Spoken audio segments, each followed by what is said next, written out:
ஐயோ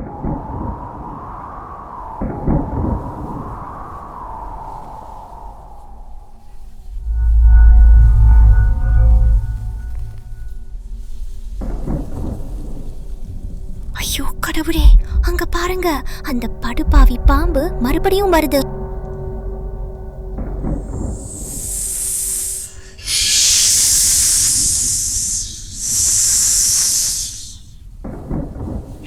சத்தம் போடாத, அசையாத. அதை கேட்டுற போகுது. நம்ம முட்டைகள், அதுதான் நம்ம வாழ்க்கை. இன்னைக்கு இரவு சுவையான காக்கா முட்டை ஆம்ப்லெட் சாப்பிட போறேன். இல்ல ஹாஃப் பாயில் ஆம்ப்லெட் சாப்பிட போறேன். இந்த முட்டாள் காகங்கள் ஒருபோதும் திருந்தாது. இந்த மரம் என்னோடது. இதுல உள்ள எல்லாம் எனக்கு மட்டும்.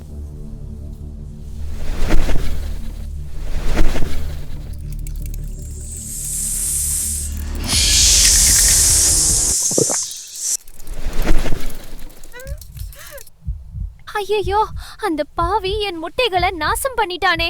அவன் நல்லாவே இருக்க மாட்டான். நம்ம எல்லாத்தையும் இழந்துட்டோம். நம்ம இப்படியே பயந்து வாழ முடியாது. இதுக்கு ஒரு முடிவு கட்டணும். நம்மளால என்ன செய்ய முடியும்? அந்த நயவஞ்சகன் ரொம்ப பலமானது. இரவும் பகலும் காவல் காக்கிறோம். ஆனாலும் ஒவ்வொரு தடவையும் திருடிட்டு போயிடுதே. ஒரு நிமிஷம், எனக்கு ஒரு யோசனை வந்திருக்கு. ஆனால் அந்த திட்டம் என்னோட உயிருக்கே ஆபத்தானது. ஆனால் எனக்கு வேற வழி இல்லை. குடும்பத்துக்காக இது செய்ய போகிறேன். நாளை காலையில் நான் நகரத்துக்கு போகிறேன். அங்கே ஒரு அரச மாளிகை இருக்கு. அங்குள்ள மனிதர்களை வைத்து இந்த கொடுங்கோலனுக்கு ஒரு முடிவு கட்டுறேன். அரச மாளிகைக்கா? அங்க நிறைய காவலாளிகள் இருப்பாங்க. அவர்கள் உங்களை பிடிச்சிட்டாங்கன்னா உங்களையும் என்னால இழக்க முடியாது. நம்ம குடும்பத்துக்காக நான் இதை செய்யணும். இல்லைனா அந்த பாம்பு நம்ம குடும்பத்தையே கொன்னுடும்.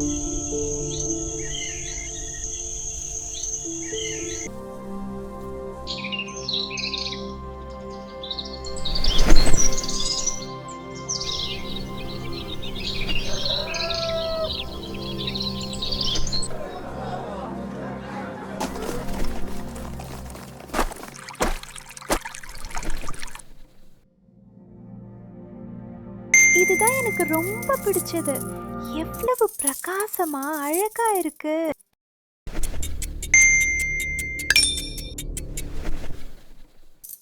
திருடன், திருடன்!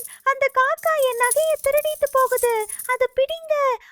அதுக்கு பின்னால போங்க, விடாதீங்க.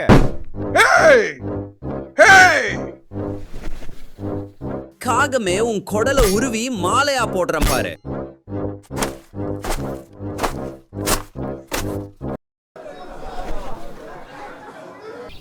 மனிதர்களே, என் பின்னால் வாங்க.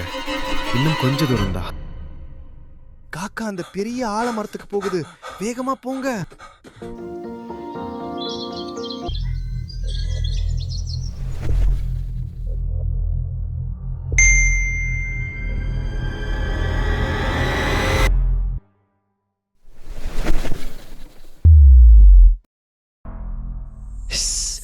என்னடா இது? என்னோட வீட்டுக்குள்ள விழுது. ரொம்ப மின்னுது. இது எனக்கு வேணும். அங்க பாருங்க, அந்த காக்கா புத்துக்குள்ள நகையை போட்டுருச்சு. சீக்கிரம் புத்த தோண்டுங்க.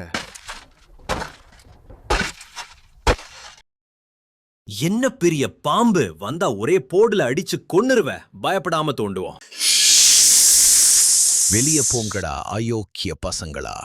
இது என்னோட வீடு. பாம்பு அடிச்சு கொல்லுங்கடா, நம்மள கொத்த வருது.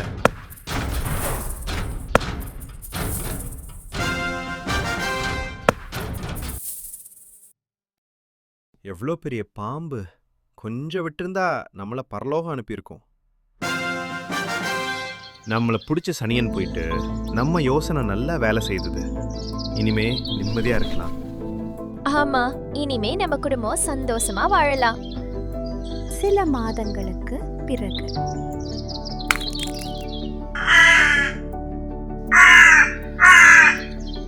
இறுதியில் அந்த சிறிய காகங்கள் அந்த கொடிய பெரிய பாம்பை வீழ்த்தின. நமது ஆபத்துகள் நிறைந்த உலகில் வெறும் பலமாக இருப்பதை காட்டிலும் புத்திசாலித்தனமாக இருப்பதுதான் உண்மையான வலிமை. இந்த பழமையான கதை பெற்றோர்களுக்கும் குழந்தைகளுக்கும் நினைவூட்டுவது என்னவென்றால், நல்ல அறிவு, சிந்தனை மற்றும் ஆபத்தில் பதட்டப்படாமல் இருந்தால் எந்த ஆபத்தையும் வெல்ல முடியும். இந்த கதையை உங்கள் குடும்பத்தோடு பகிர்ந்து கொள்ளுங்கள். பிரச்சனைகளை எப்படி சமாளிப்பது, எப்படி மனதளவில் தைரியமாக நிற்க வேண்டும் என்ற நல்ல உரையாடல்களுக்கு இது வழிவகுக்கும். நண்பர்களே, என்னோட கதைய நீங்க பார்த்தது எனக்கு ரொம்ப சந்தோஷமாயிருக்கு. நாம நண்பர்களாகலாமா? உங்களுக்கு இந்த கதை பிடிச்சிருந்தா சப்ஸ்கிரைப் பண்ணுங்க. அடுத்த முறை சந்திப்போம்.